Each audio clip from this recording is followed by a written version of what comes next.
Assalamualaikum warahmatullahi wabarakatuh. Ila hadratin Nabi Mustafa Rasulullah sallallahu alaihi wasallam. Ila abaina wa ummahatina wa ashabi majadina wa liman istama'na guna bisa babihim wa khususila usulil ayat kita wa nafa'na bikum ini balik asli sadar masalah asyafi dan awalahul fatihah. A'udzu billahi minasyaitonir rajim. Bismillahirrahmanirrahim. Alhamdulillahirabbil alamin arrahmanir rahim maliki yaumiddin. Iyyaka na'budu wa iyyaka nasta'in. Ihdinas siratal mustaqim. Siratal ladzina an'amta 'alaihim ghairil maghdubi 'alaihim waladdallin. Amin.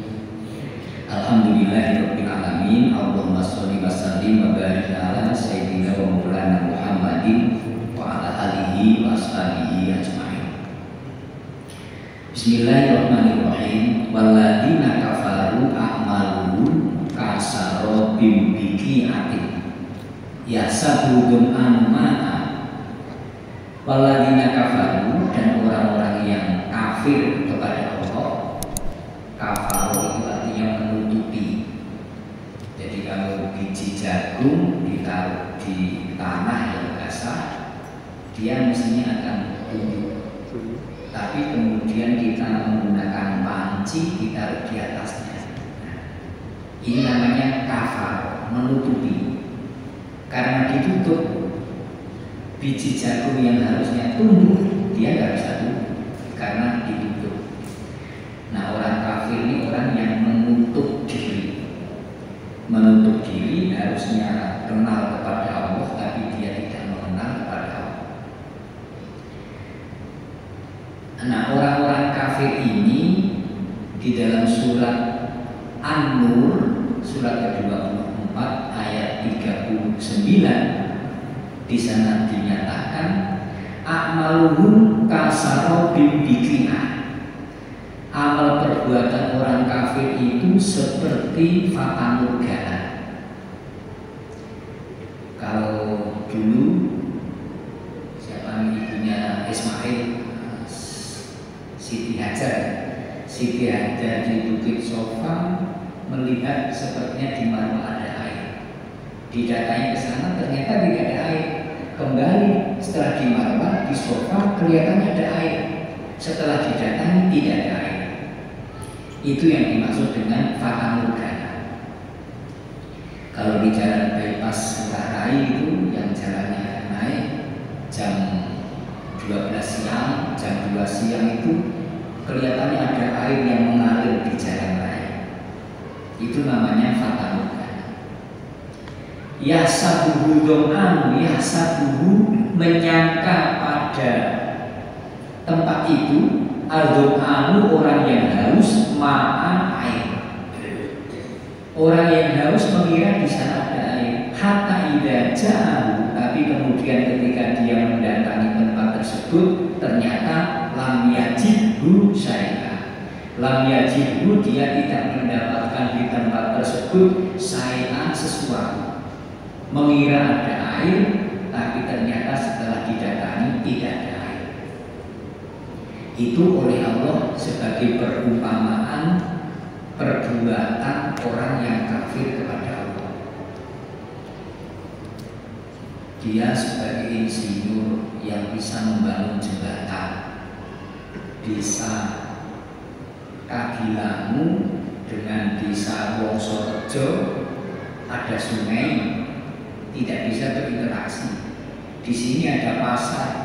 Orang Kagilangu kalau ke pasar Wongsorejo harus ke sana. Mau jual barang harus ke sana, banyak biaya. Ada seorang insinyur yang bikin jembatan. Dengan jembatan ini maka mobilitas menjadi tinggi, ekonomi berkembang. Orang mau jualan hanya dengan jarak sekian meter bisa sampai. Betapa luar biasanya jasa Pak Insinyur ini karena dia membuat jembatan. Tetapi sayang, perbuatan Pak Insinyur ini hanya bermanfaat sebatas di dunia saja. Kelak di akhirat, ketika dia mau mengambil hasilnya, dia mengira saya mendapat pahala lantaran sudah bikin jembatan. Tetapi lam yajibhu syai'a, dia tidak akan mendapatkan apa, lantaran perbuatan ini tidak didasarkan iman kepada Allah. Sehingga kita sering mendapat penjelasan bahwa nikmat yang paling agung itu adalah kita ini beriman kepada Allah. Ini sudah yang luar biasa. Saya Saifuddin, kelahiran Magelang, Jawa Tengah. Saya sendiri tidak ingat jadi orang Islam itu tahun berapa, tidak ingat. Kalau disunat saya ingat waktu itu SD kelas 4 ya. Setelah saya akan Quran, disunat saya ingat. Tapi saya membaca 2 kalimat syahadat itu saya tidak ingat kapan pertamanya. Sehingga terima kasih saya ini yang paling harus pertama kali terima kasih adalah kepada bapak ibu saya. Karena beliau berdua almarhum ini telah memilihkan Islam menjadi agama saya. Mungkin bapak-bapak yang kelahiran Kepawon juga jadi orang Islam itu karena agamanya dipilihkan oleh orang tua. Memang ada beberapa saudara kita ini yang jadi orang Islam itu belakangan, ada karena peristiwa perkawinan misalnya. Ada laki-laki asal Bali tiba-tiba kenalan dengan gadis dari Menteng Banyuwangi, sebut saja perempuan namanya Siti Tulkiyem misalnya gitu ya, misal. Maka laki-laki Bali ini karena mau nikah dengan Siti Tulkiyem yang beragama Islam, dia melafalkan 2 kalimat syahadat. Biasanya nanti kepala KUA membimbing setelah melafalkan 2 kalimat syahadat, tanda tangan di sertifikat masuk Islam itu, materi 10 itu ditandatangani. Pembimbingnya siapa? 2 orang saksi. Nah, sertifikat masuk Islam ini dilimatin tempel di tembok. Dia ingat dulu saya jadi orang Islam tanggal 13 Oktober 2021 di kantor urusan agama Denpasar Selatan. Ada dokumennya. Jadi dia jadi orang Islam itu belakangan. Tapi kalau kita yang sejak lahir sudah jadi orang Islam, nggak ingat. Apakah dia jadi orang Islam karena keturunan atau jadi orang Islam karena perkawinan? Kedua-duanya sah. Sehingga kemudian kita menjadi orang yang beriman. Bersyukur alhamdulillah. Sebab apa? Sebab begitu seseorang sudah menjadi orang yang beriman, kalau saya bilang ini agak berlebihan ya, insya Allah tiket surga itu terbawa gitu ya, sudah terbawa tiket surga itu. Walaupun kita ini masuk surga bukan karena amal kita. Kita itu masuk surga bukan karena amal kita. Jangan nanti kita ini karena sudah merasa tahajud rajin, puasa Senin Kamis rajin, sholat jamaah rajin, sedekah rajin, umroh sering, haji 10 kali misalnya, terus merasa amalnya sudah bisa untuk dibawa ke surga. Ada penjelasan bahwa amal kita ini tidak cukup untuk ditukar dengan surga.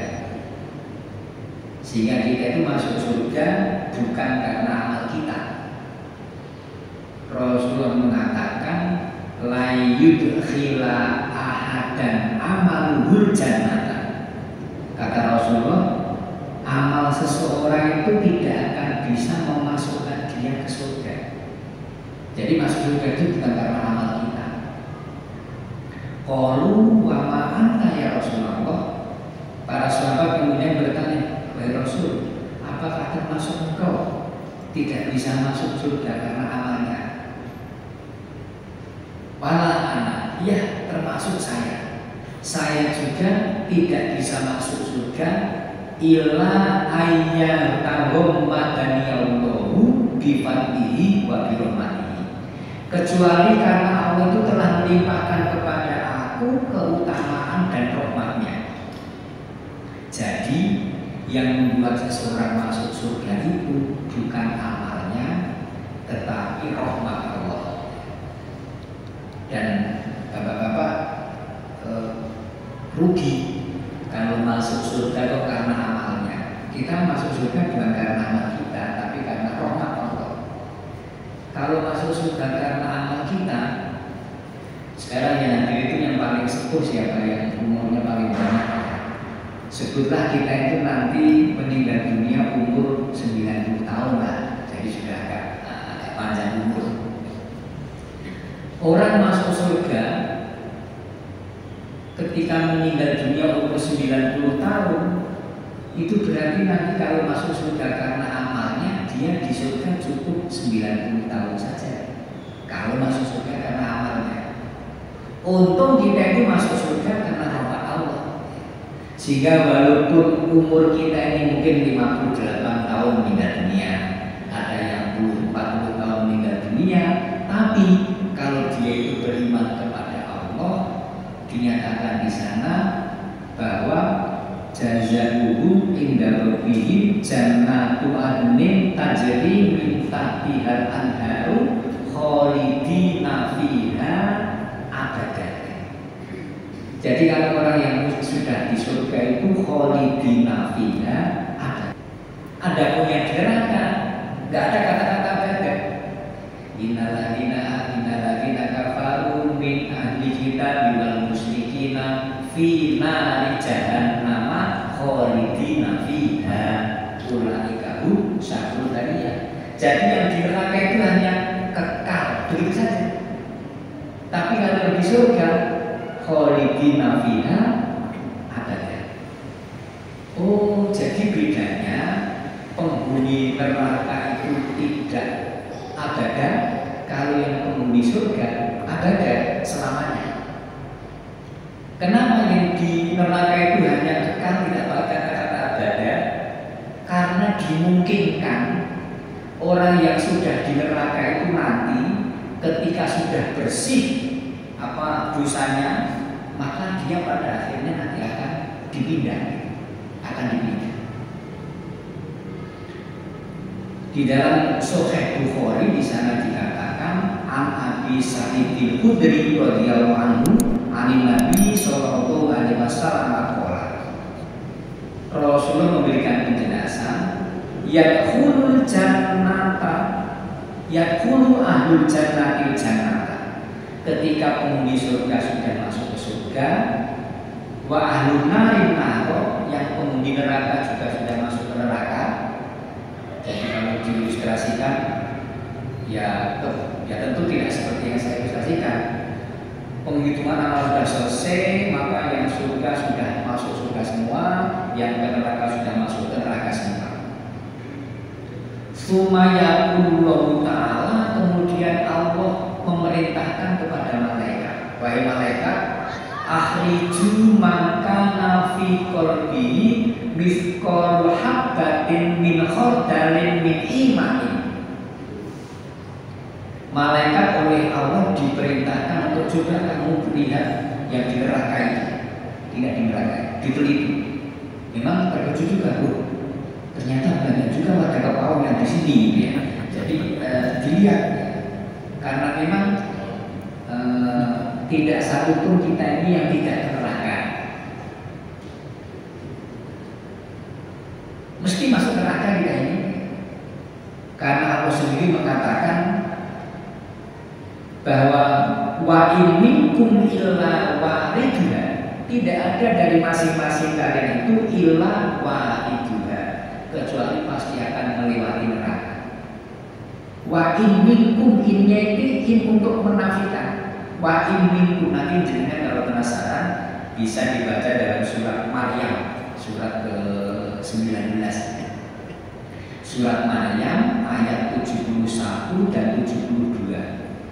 Wa in minkum illa waridha, tidak ada masing-masing kalian itu kecuali pasti melewati neraka. Karena ala rabbika hatman maqdiya, karena kamu masuk neraka itu sudah sumpahnya Allah, sudah ketentuan Allah, ketentuan yang sudah dipastikan semuanya itu akan masuk ke neraka terlebih dahulu. Sumanunaji ladina takau, kata Allah, kemudian nunaji, kami Allah akan menyelamatkan aladina takau, orang-orang yang bertakwa. Orang-orang yang bertakwa ini akan diselamatkan. Yang kemudian para malaikat tadi setelah disuruh meneliti penghuni neraka itu diperintahkan oleh Allah, akhriju man kana fi qalbihi misqalu habbatin min khardalin min imanin. Kalau di dada mereka yang penghuni neraka ini kok ada iman, walaupun imannya itu hanya sebesar biji sawi. Penjenengan pernah lihat nggak biji sawi? Biji yang kecil sekali. Kok dulu semasa hidupnya itu dia pernah mengucap la ilaha illallah, dan ketika mengucap la ilaha illallah itu hatinya membenarkan. Memang betul-betul dia pernah mengucap la ilaha illallah, maka keluarkanlah dia. Fayukhrajuna minha, kemudian orang-orang yang di neraka ini ketika didapatkan semasa hidupnya pernah mengucap la ilaha illallah, maka kemudian yukhrajuna, mereka dikeluarkan minha, dari neraka, dikeluarkan. Nah, yang tidak bisa keluar itu adalah yang memang semasa hidupnya itu kafir, gitu ya. Memang tidak bersyahadat, tidak musyrik ya. Tapi kalau yang Islam, tapi kadang maksiat, kadang tobat, kadang umat gitu ya, itu tetap ya di neraka. Setelah di neraka, kemudian fayukhrajuna minha, dikeluarkan dari neraka. Qad iswadu, mereka badannya sudah berubah menjadi hitam arang. Yang dikeluarkan tadi sudah hitam arang. Dan ini ada dalam Sahih Bukhari. Qadis waktu mereka sudah menjadi hitam, fayulqona fi nahdil hayat. Lalu mereka digiring semua yang wajahnya hitam, badannya hitam, umur jelek itulah pokoknya. Udah, kayak pernah habis terbakar kayak apa ya? Jelek begitu. Kemudian mereka yulqona itu digiring fi nahdil hayati, ke sungai kehidupan. Ada sungai namanya Nahdul Hayat, sungai kehidupan. Dia dicemplungkan ke sungai kehidupan itu, fayam butuna kamatan butulah habbatu fi janibisai. Maka kemudian mereka itu kulitnya melotok, mengelupas gitu. Mengelupas kembali, kemudian menjadi bersih, lalu tumbuhlah kulit mereka itu seperti biji-bijian yang tumbuh fi janibisaili, di bekas tanah kena banjir. Jadi kalau ada tanah kena banjir sudah bersih, kemudian ada biji-bijian, dia kemudian mulai bersih lagi. Nah, setelah bersih itulah kemudian dibawa ke surga, dipindah ke surga untuk yang selama-lamanya. Dan Rasulullah ini memang sudah berupaya untuk ke sana. Ketika Rasulullah menempuh sebuah perjalanan bersama Amir bin Sa'ad, kharajna ma'an Nabi fi Makkah min Makkah nuridul Madinah. Kami Amir bin Sa'ad bersama Rasulullah keluar dari Mekah menuju kota Madinah. Falamakuna quriban min Azwar, ketika kami bersama Rasulullah sudah sampai di sebuah lembah mata air namanya Azwar.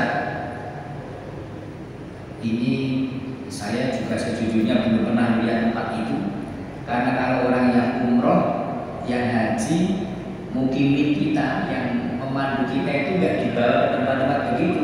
paling hanya ke Jabal Uhud, ya, Jabal Rahmah, Gua Hira, hanya gitu aja. Tempat-tempat bersejarah ini sudah kesulitan di mana letaknya. Ketika Rasulullah itu perjalanan menuju Madinah sampai ke sebuah lembah yang ada mata airnya, namanya lembah Azwar. Nazala tsumma rafa'a yadayhi. Beliau turun dari kendaraan, kemudian di perkebunan ini yang ada mata air itu beliau mengangkat tangannya. Setelah mengangkat tangannya, lalu beliau itu sujud lama. Setelah sujud lama, beliau berdiri mengangkat tangan lagi. Berdoa itu di kebun, bukan di masjid. Di pinggir jalan itu lah yang di sana ada mata airnya. Rasulullah sujud lagi sampai 3 kali. Kharra sajidan famakasa tawila. Beliau sujud agak lama kemudian berdiri. Itu sampai 3 kali. Setelah selesai, Rasulullah memberitahu kepada Amir bin Sa'ad, ini sa'altu Rabbi wa safa'tu li ummati fa'atoni thulutha ummati. Kata Rasulullah, aku tadi berdoa kepada Allah, mohon supaya aku ini bisa memberikan syafaat kepada umatku. Fa'atoni thulutha ummati, kemudian Allah mengabulkan kepadaku untuk memberikan syafaat kepada sepertiga umatku. Baru sepertiga. Karena baru sepertiga, Rasulullah minta lagi.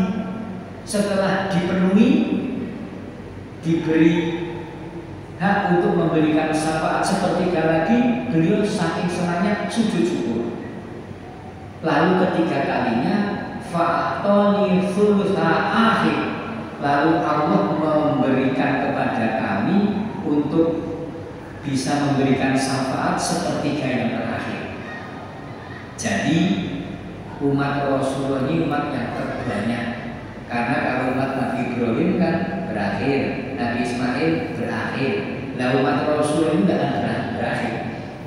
Sekarang sampai terus, makanya beruntung orang yang menjadi umat Rasulullah ini. Rasulullah sudah berjuang luar biasa. Saking sayangnya beliau kepada umatnya, di tengah perjalanan beliau berhenti berdoa, lalu kemudian masing-masing umat Rasulullah itu dengan catatan dia beriman. Syafaat Rasulullah inilah yang nanti akan fayukhrijuna minan nar, yakhrujuna minan nar. Mereka itu semuanya akan keluar dari neraka, kemudian abadi di surga, khusus umat Rasulullah. Jadi keimanan inilah yang menjadi modal dasar kita bagaimana bisa menampaki hidup ini. Apakah kita itu jadi orang Islam karena keturunan, atau orang Islam karena perkawinan, atau orang Islam karena mendapatkan hidayah, semuanya sama, kita rawat. Nah, untuk perbuatan kita ini supaya bisa menjadi nilai ibadah, karena memang Allah mengatakan wa ma umiru illa liya'budullaha. Tidaklah kita ini diperintahkan di dunia ini kecuali liya'budullaha, kecuali semuanya harus ibadah. Semuanya harus ibadah. Ibadah yang ditemukan di dalam masjid itu hanya umpamanya ibadah itu ada 100 umpamanya. Dari 100 ini yang bisa kita dapatkan di dalam masjid itu hanya 30. 70 yang lain itu di luar masjid. Jadi lebih banyak ibadah yang non masjid dibanding dengan ibadah yang masjid. Sehingga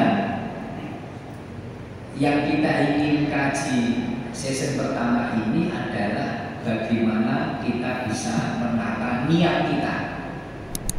Karena ada 3 hal yang harus dipenuhi supaya yang kita lakukan itu menjadi ibadah. Yang pertama didasarkan iman kepada Allah.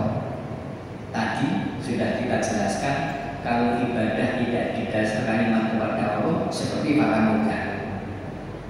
Lalu yang kedua, biar menjadi ibadah, niatnya harus benar.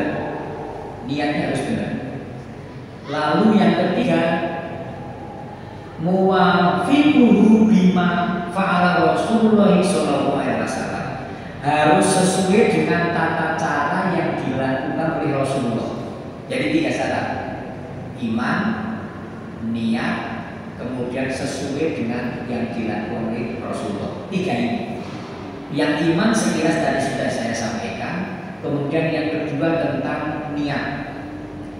Niat ini menyengaja berbuat sesuatu dibarengkan dengan awal melakukan ibadah.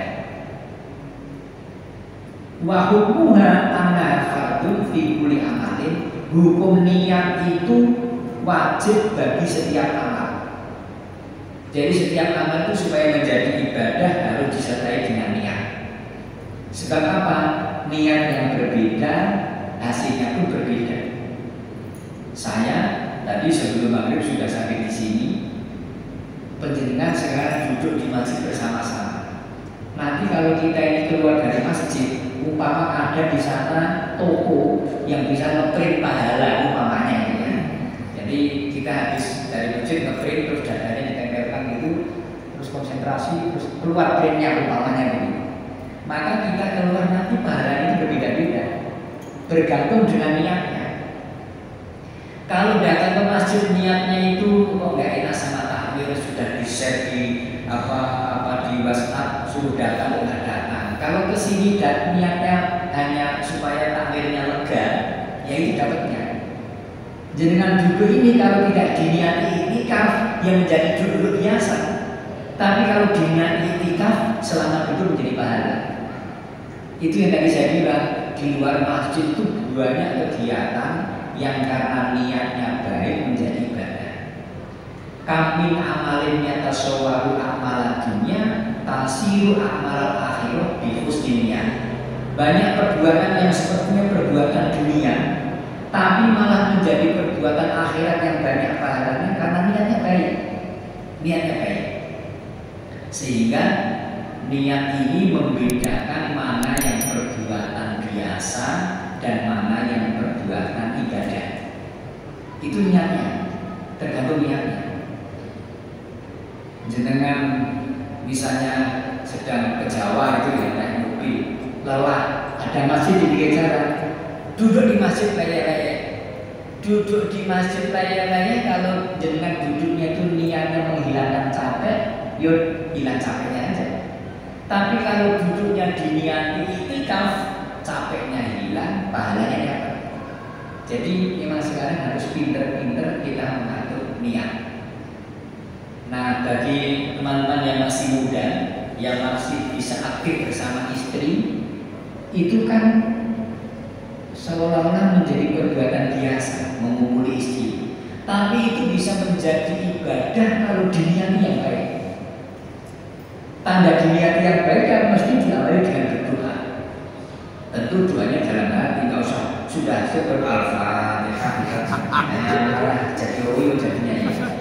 Tapi itu menjadi ibadah karena kita niatnya itu niat ibadah, supaya keseharian kita bisa melakukannya. Baik Bapak dan sekalian, saya mohon maaf ini baru pertama kali seorang, tapi saya harus jam 8 itu ada di Tunas Menamani. Saya sudah masuk sana, akhirnya setengah 8 kurang 7 menit saya harus pamit supaya saya nanti jam 8 itu sudah di Jalan Gunung Gede dan sudah ditunggu jamaah. Mohon maaf, Tunas Ampur ini, jadi tidak bisa sholat isya di sini. Memang gak enak pertama kali baru sholat sudah, tapi itulah ajarnya. Katakan sejujurnya. Terima kasih. Subhanakallahumma wa bihamdika asyhadu an la ilaha illa anta astaghfiruka wa atubu ilaik. Wassalamualaikum warahmatullahi wabarakatuh. قد كفاني علم ربي من سؤالي واختياري فدعائي وابتهالي شاهد لي بافتقاري.